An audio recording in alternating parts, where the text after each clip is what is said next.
जय श्री कृष्ण। राधे राधे दोस्तों, आज मैं आप लोगों को लड्डू गोपाल की एक ऐसी रुला देने वाली बिल्कुल सत्य लीला कथा सुनाऊंगी जिसे सुनकर आप सभी का दिल दहल जाएगा। दोस्तों, हमारे प्राणों से प्रिय लड्डू गोपाल की सेवा हम बड़े ही प्रेम से करते हैं। हमारे बाल गोपाल को जरा भी तकलीफ ना हो, इस बात का हम विशेष ध्यान रखते हैं। पर हमारे प्राणों से प्रिय हमारे लड्डू गोपाल के साथ कोई अगर इतना बुरा व्यवहार करे, यदि हमारे लड्डू गोपाल को इतना दुख पहुंचाए, इतनी तकलीफ पहुंचाए, तो क्या कोई भक्त बर्दाश्त कर सकता है?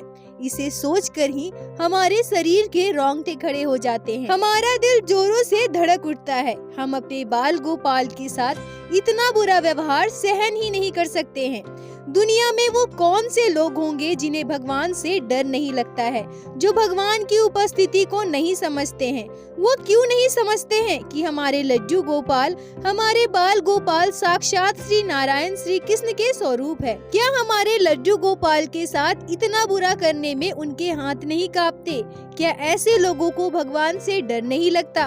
और क्या सच में हमारे लड्डू गोपाल इतने दयालु हैं कि वो ऐसे लोगों को माफ कर देते हैं? क्या ऐसे लोगों को कोई सजा नहीं मिलती है? आज की इस सत्य घटना को सुनकर आपकी आंखों से आंसू नहीं रुकेंगे। इस वीडियो को पूरा अवश्य देखिएगा, यह घटना आपके हृदय को स्पर्श करेगी। आज की यह लीला कथा हमारे साथ शेयर की है बिहार में रहने वाली रचना जी ने। रचना जी हमसे कहती हैं कि मेरी शादी को 7 साल हो गए हैं। मेरे ससुराल में मेरी सासू माँ, मेरे ससुर जी, मेरे हस्बैंड और मेरा एक देवर है। क्योंकि हमारे बिहार में शादियाँ बहुत ही कम उम्र में हो जाती है, मेरी शादी भी बहुत कम उम्र में हो गई। जब मेरी शादी हुई थी उस समय मेरा देवर बहुत छोटा था और वो स्कूल में पढ़ता था, पर अब वह कक्षा 12वीं में पढ़ता है। जब मेरी शादी हुई थी तब मैंने 10वीं की परीक्षा दी थी और मेरे हस्बैंड भी उस समय पढ़ाई करते थे। पर अब मेरे हस्बैंड ने गांव के ही बाजार में एक छोटी सी दुकान खोली है, जिसमें वो मोबाइल कवर, मोबाइल फोन के चार्जर, मोबाइल फोन के स्टिकर, ग्लास, मोबाइल रिचार्ज जैसी छोटी छोटी चीजें बेचते हैं। सासू माँ के 2 बेटे हैं, उनकी कोई बेटी नहीं है। जब मैं शादी के बाद अपने ससुराल गई तो मुझे मेरे ससुराल में मेरी सासू माँ के रूप में मेरी दूसरी माँ मिल गई। वह मुझसे बहुत प्यार करती थी। बिल्कुल वैसा ही प्यार मुझे ससुराल में भी मिलने लगा जैसा मेरी माँ मेरे मायके में किया करती थी। मेरी सासू माँ मुझे बिल्कुल अपनी बेटी की तरह मानती थी। रचना जी आगे कहती है कि मेरे ससुराल में सभी बहुत अच्छे हैं, मुझे कभी किसी चीज की कमी नहीं हुई थी। मेरे ससुराल में सभी बस एक ही चीज से परेशान थे और वो थे मेरे ससुर जी। मेरे ससुर जी बहुत ज्यादा शराब पीते थे। शराब के नशे में वो घर पर लड़ाई झगड़ा करते थे। वो हमेशा मेरी सासू माँ को परेशान करते थे। शादी के कुछ दिनों के बाद ही मुझे मेरे ससुर जी के व्यवहार के बारे में पता चल गया। जब वो घर पर शराब पीकर आने लगे, मेरी सासू माँ से लड़ाई झगड़ा करने लगे, मेरी सासू माँ से शराब के लिए पैसे मांगने लगे। मेरी सासू माँ बहुत रोती थी, बहुत परेशान रहती थी और उन्हें इस तरह से परेशान देखकर मुझे भी बहुत दुख होता था। पर मेरी नई नई शादी हुई थी, इस वजह से मैं कभी अपने सासू माँ से कुछ न पूछ सकी। पर एक दिन मैंने हिम्मत करके मेरी सासू माँ से बात की और उस दिन उन्होंने मुझे रोते रोते अपने जीवन की पूरी बात बताई थी। उन्होंने मुझे बताया कि मेरे ससुर जी कभी भी कोई काम नहीं किए। जब मेरी सासू माँ की शादी हुई थी और वो अपने ससुराल आई थी, तब भी मेरे ससुर जी कोई काम नहीं करते थे। मेरी सासू माँ का और उनके दोनों बच्चों का पूरा खर्च उनके ससुर जी और सासू माँ ने ही उठाया है। मेरे ससुर जी हमेशा गलत आदतों से घिरे रहे हैं। शराब पीना, जुआ खेलना, शराब पीकर घर पे मारपीट करना, घर के सामान का तोड़ फोड़ करना, घर पर लड़ाई झगड़ा करना मेरे ससुर जी का हमेशा से आदत रहा है। मेरी सासू माँ ने मुझे बताया कि जब उनके ससुर जी और सासू माँ की मृत्यु हो गई, तब मेरी सासू माँ बिल्कुल अकेली हो चुकी थी। 2 बच्चों का भार मेरी सासू माँ पर आ गया था। ना कोई काम था, ना ही कोई व्यापार था, खेती बाड़ी से ही उनकी जीविका। अब मेरी सासू माँ ने खुद ही खेती बाड़ी की जिम्मेदारी ली, अपने दोनों बच्चों के साथ मेहनत मजदूरी करने लगी और धीरे धीरे जब मेरे हस्बैंड भी थोड़े बड़े हो गए, तब उनकी हालात में सुधार हुआ। इतने वर्ष हो गए, दोनों बच्चे बड़े हो गए, पर मेरे ससुर जी के व्यवहार में जरा भी बदलाव नहीं आया। उन्होंने अपनी आदतें नहीं छोड़ी और मेरे सासू माँ के जीवन का पूरा संघर्ष सुनकर मुझे बहुत बुरा लगता था। मैं तो अपने ससुर जी से कभी भी डर से बात ही नहीं करती थी। वो जब भी नशा करके शराब पीकर घर आते थे तो मैं डर से अपने कमरे में चली जाती थी। मेरी शादी के 2 साल के बाद जब मेरे हस्बैंड की पढ़ाई पूरी हो चुकी थी तब वो बाहर काम करने के लिए जाने का सोचने लगी। तभी मेरी सासू माँ ने उन्हें बाहर जाने से रोका और हमारे गांव के पास वाले बाजार में एक छोटा सा कमरा किराए पर लिया और उसी में कुछ पूंजी लगाकर मेरे हस्बैंड ने दुकान खोल ली। रचना जी कहती है कि यह घटना आज से 4 साल पहले की है। जन्माष्टमी से कुछ दिनों पहले मैं अपने सासू माँ के साथ बाजार गई थी। मेरी सासू माँ छठ किया करती है जिसमें बड़े बड़े पीतलों के बर्तन की आवश्यकता होती है। वैसे तो हमारे घर पर सारे बर्तन थे पर मेरे सासू माँ को एक छोटी सी पीतल की हांडी चाहिए थी। कुछ पैसे मेरे सासू माँ के पास थे तो उन्होंने मुझसे कहा कि चलो आज बाजार जाकर छोटी सी हांडी खरीद लाते हैं। और वही हांडी खरीदने के लिए मैं और मेरी सासू माँ एक कासा पीतल की बर्तन की दुकान पर गए जहाँ छोटे छोटे सुंदर सुंदर लड्डू गोपाल और श्री जी रखे हुए थे। कुछ महिलाएं वहाँ लड्डू गोपाल के श्री विग्रह को खरीद रही थी। मेरी सासू माँ भी पीतल की हांडियाँ देख रही थी। मैं उन महिलाओं को लड्डू गोपाल के श्री विग्रह लेते हुए देख रही थी। 2 महिलाओं ने लड्डू गोपाल को लिया भी और कह रही थी कि अब हमें लड्डू गोपाल की पोशाक, श्रृंगार की बाकी चीजें खरीदनी है। मैंने उनसे पूछा कि आप जन्माष्टमी के दिन लड्डू गोपाल की पूजा करेंगी ना? तब वो मुझसे कहने लगी कि हाँ, जन्माष्टमी के दिन हम लड्डू गोपाल को अपने घर विराजित करेंगे और उसके बाद हम घर पे लड्डू गोपाल की नित्य सेवा करेंगे। रचना जी कहती है कि मेरी सासू माँ वही खड़ी होकर हमारी बातें सुन रही थी। मेरे मायके में मैंने कभी भी किसी को लड्डू गोपाल की सेवा करते नहीं देखा है, इसलिए मुझे लड्डू गोपाल की सेवा के बारे में ज्यादा कुछ पता नहीं था। मैंने उनसे पूछ लिया कि नित्य सेवा मतलब क्या? आप लड्डू गोपाल की पूजा प्रतिदिन करेंगी? तभी वो महिला मुझसे कहती है कि पूजा नहीं, सेवा, लड्डू गोपाल की सेवा प्रतिदिन करनी होती है। मुझे उनकी बात कुछ समझ में नहीं आ रही थी। तभी मेरी सासू माँ कहती है कि तुम्हें क्या करना है बहू? तुम्हें लड्डू गोपाल हमारे साथ घर लेकर जाना है क्या? मैं अपनी सासू माँ से कहती हूँ कि नहीं नहीं माँ जी, मुझे तो लड्डू गोपाल के बारे में कुछ भी पता नहीं है, बस मुझे यह देखने में बहुत प्यारे लगे इसलिए मैंने पूछ लिया। तभी मेरी सासू माँ कहती है कि तुम्हें पता है बहू, मैं बहुत समय से लड्डू गोपाल को अपने साथ घर ले जाने का सोच रही थी। तुम्हें भले इनकी सेवा के बारे में कुछ भी ना पता हो, पर मुझे इनकी सेवा के बारे में सब कुछ पता है। पर मैंने यह सोच लिया था कि जब मेरे बच्चों की शादी हो जाएगी और मैं अपने सारे काम से निवृत्त हो जाऊंगी तब मैं लड्डू गोपाल की सेवा करूंगी। पर चलो, अगर लड्डू गोपाल इस तरह से अचानक हमारे सामने आ ही गए हैं, मतलब वो भी अब हमारे साथ हमारे घर जाना चाहते हैं। शायद मुझे याद दिला रहे हैं कि अब तो तुम्हारी बेटी की शादी भी हो गई है, अब तुम्हारी इतनी प्यारी बहू भी आ गई है, मुझे कब अपने घर लेकर जाओगी? यह कहकर मेरी सासू माँ मुस्काने लगती है। हम इतने दिनों तक इस तरह से लड्डू गोपाल को घर पर नहीं रख सकते हैं, इसलिए मेरी सासू माँ अगले ही दिन पंडित जी को बुलाकर धूमधाम से लड्डू गोपाल की प्राण प्रतिष्ठा कराई और उन्हें हमारे घर पर विराजित किया। रचना जी दुखी होकर हमसे कहती है कि मैं क्या कहूँ, लड्डू गोपाल के हमारे घर आने से मेरे हस्बैंड, मेरे देवर जी, मेरी सासू माँ, मैं सभी बहुत खुश थे। पर मेरे ससुर जी ने उस दिन हमारे घर पर बहुत बवाल किया था। उस दिन शाम को मेरे ससुर जी मेरी सासू माँ से पैसे मांगने लगे।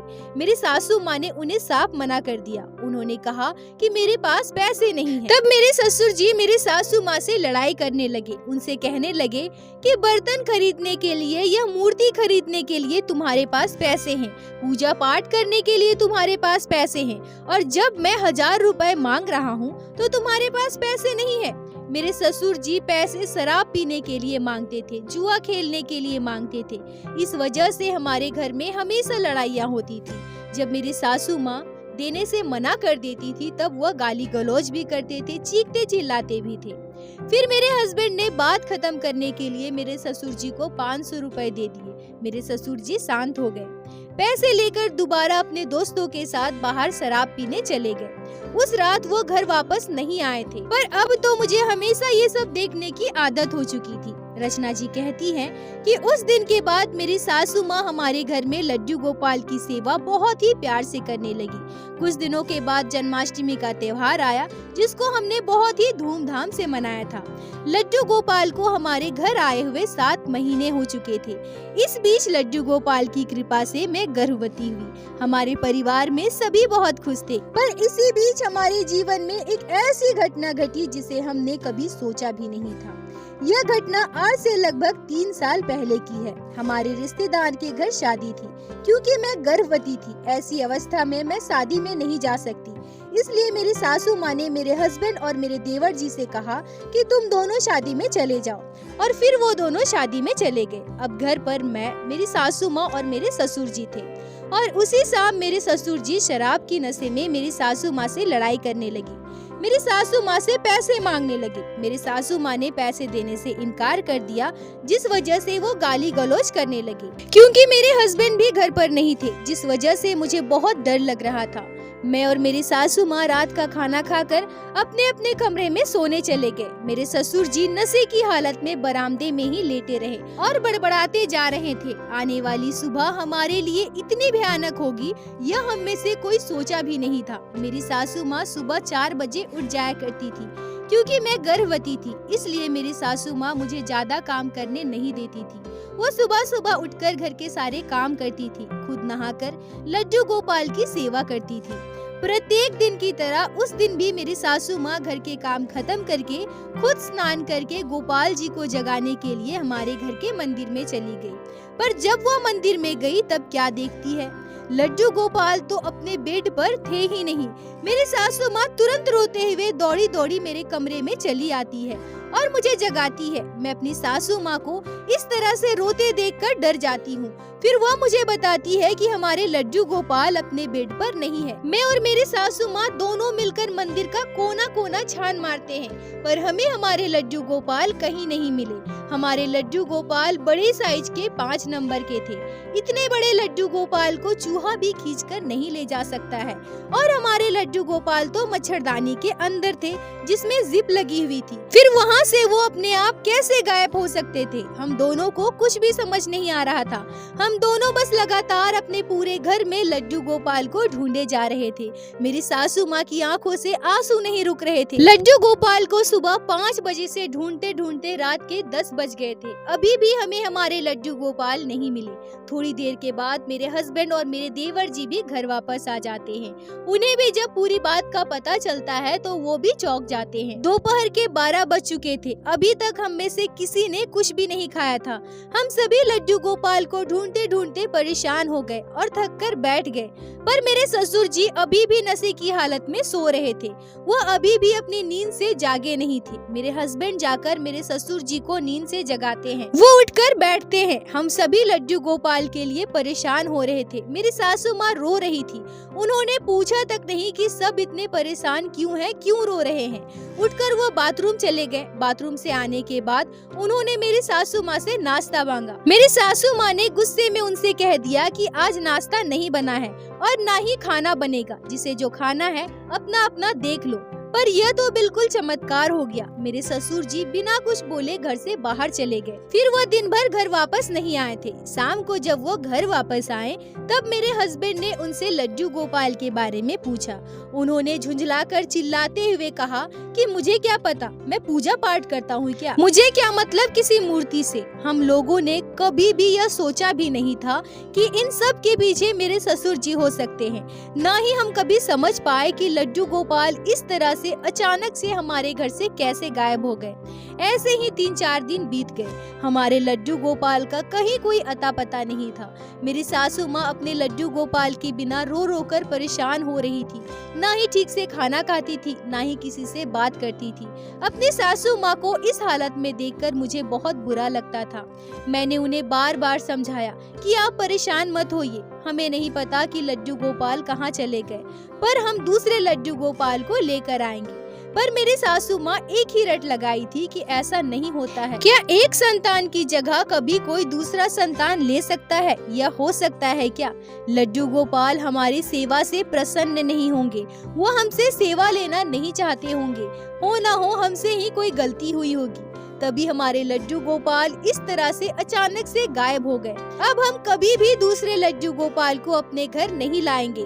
अगर मेरे लड्डू गोपाल को वापस आना होगा, हमसे सेवा लेनी होगी, तो वह जरूर वापस आएंगे। ऐसे ही 1 सप्ताह 10 दिन बीत गए। मेरी सासू माँ ठीक से खाना पीना नहीं खा रही थी, जिस वजह से वो बहुत कमजोर हो गई थी। मेरे हस्बैंड दोपहर में दुकान से घर वापस आते समय मेरी सासू माँ के लिए कुछ फल और मिठाइयाँ लेकर आए, और जब मेरे हस्बैंड ने मेरी सासू माँ को फल और मिठाई दी तो उसे देखकर मेरी सासू माँ रोने लगी। वो कहने लगी कि मैं फल और मिठाई कैसे खा सकती हूँ, मेरे लड्डू गोपाल नहीं है।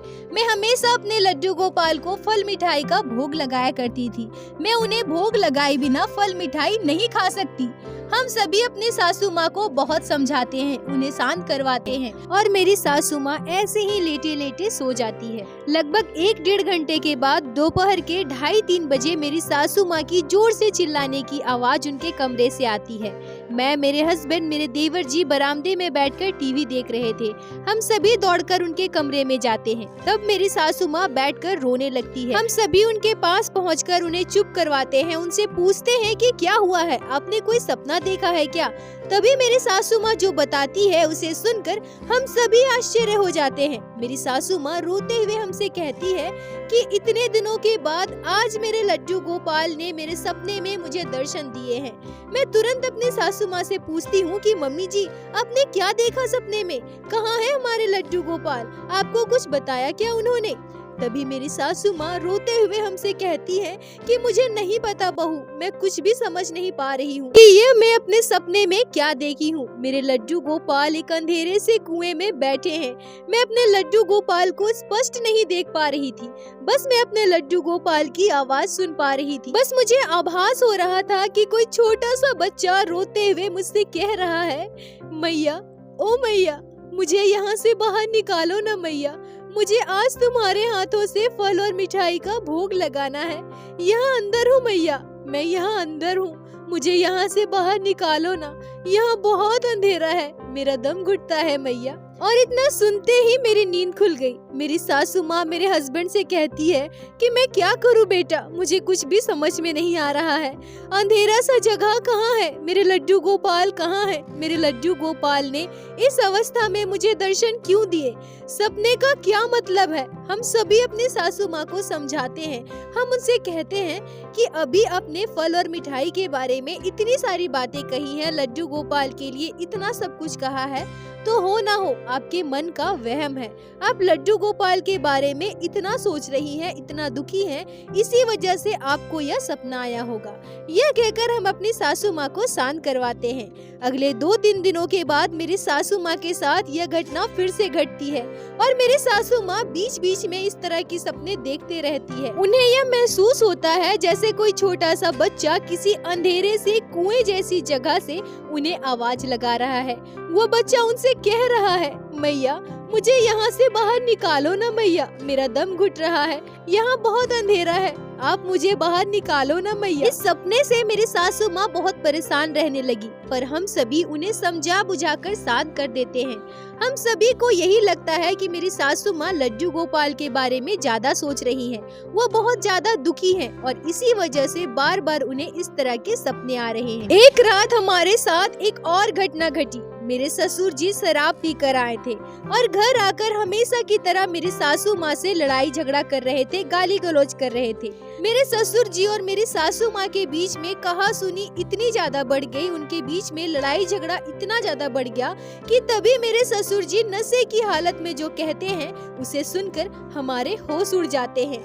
मेरे ससुर जी लड़ते हुए मेरी सासू माँ से कहते हैं कि देख लिया ना मैंने क्या किया है, जब मैं पैसे मांगता हूँ तब तुम्हारे पास पैसे नहीं होते थे, और तुम्हारे पास बरोबर पूजा पाठ करने के लिए, पंडितों पर पैसे खर्च करने के लिए पैसे होते थे, और तो और तुमने एक मूर्ति भी रखी थी, ऊपर से बेवजह उस पर पैसे खर्च करती थी, कभी उसके लिए कपड़े लाती थी तो कभी फल मिठाई लाती थी। अब करो, अच्छे से करो तुम पूजा।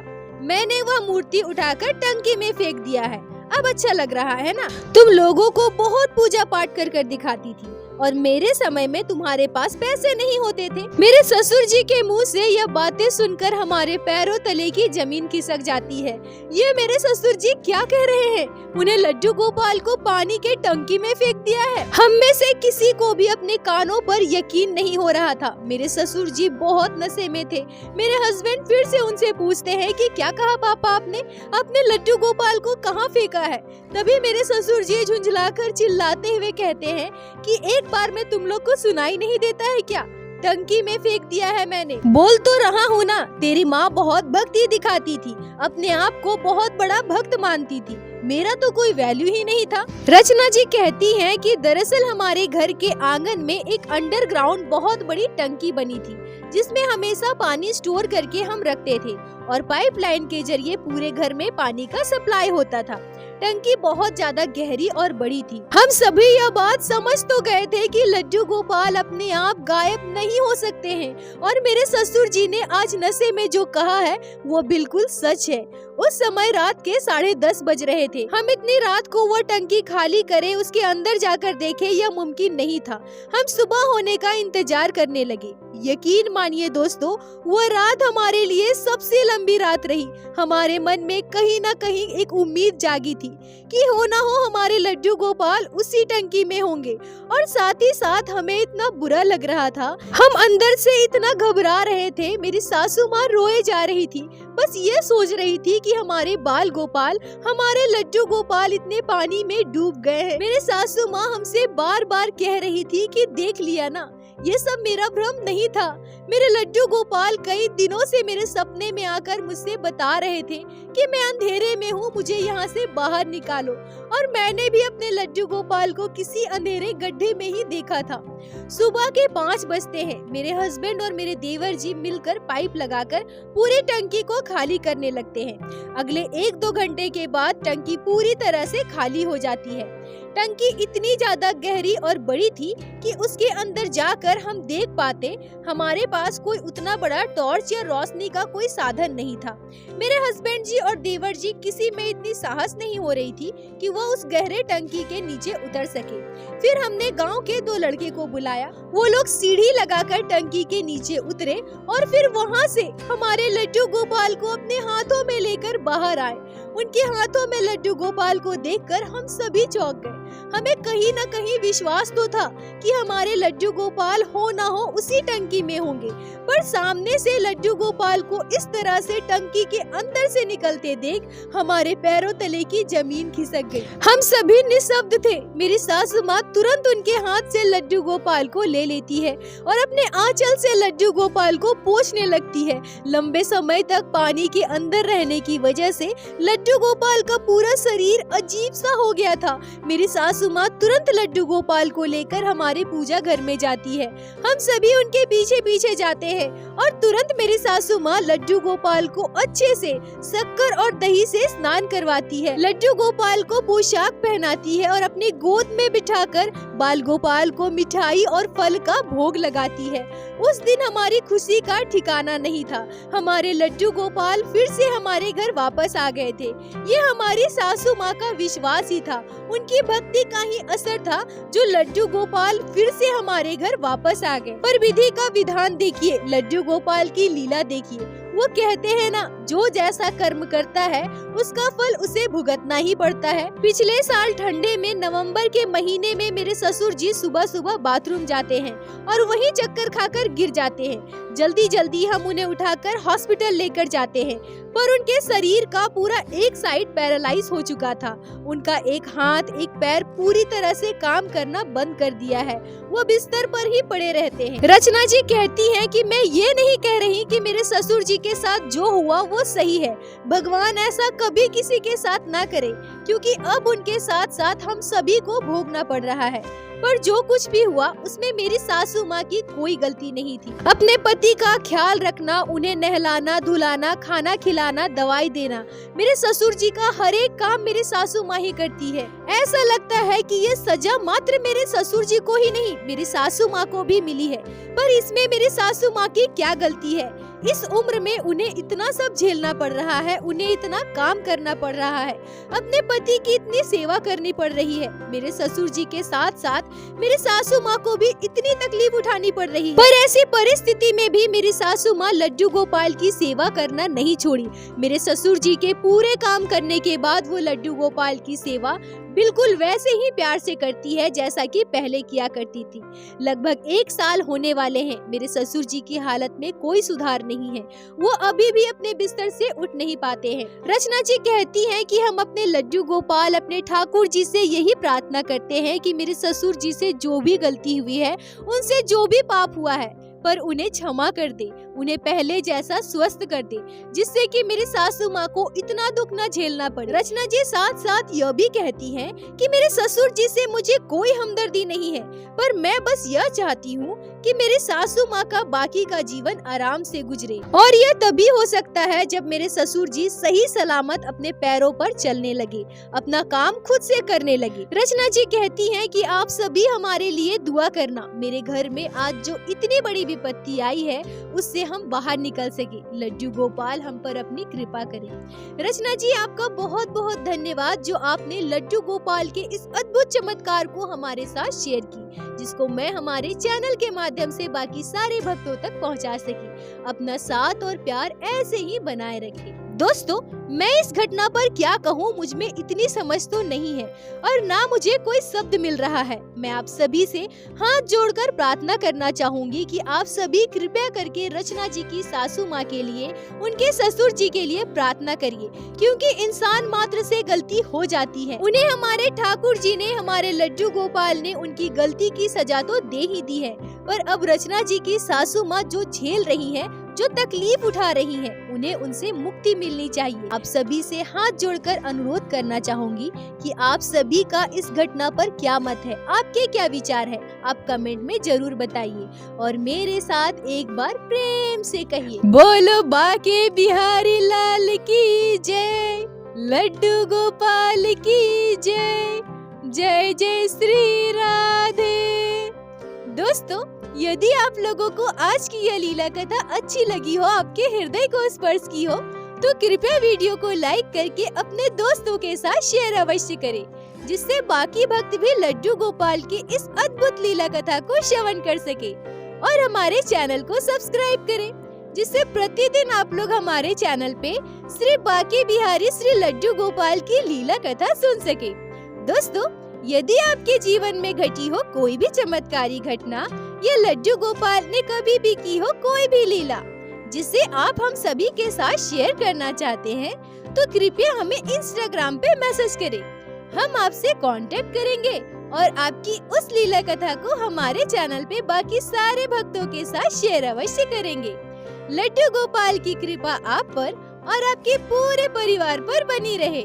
राधे राधे दोस्तों।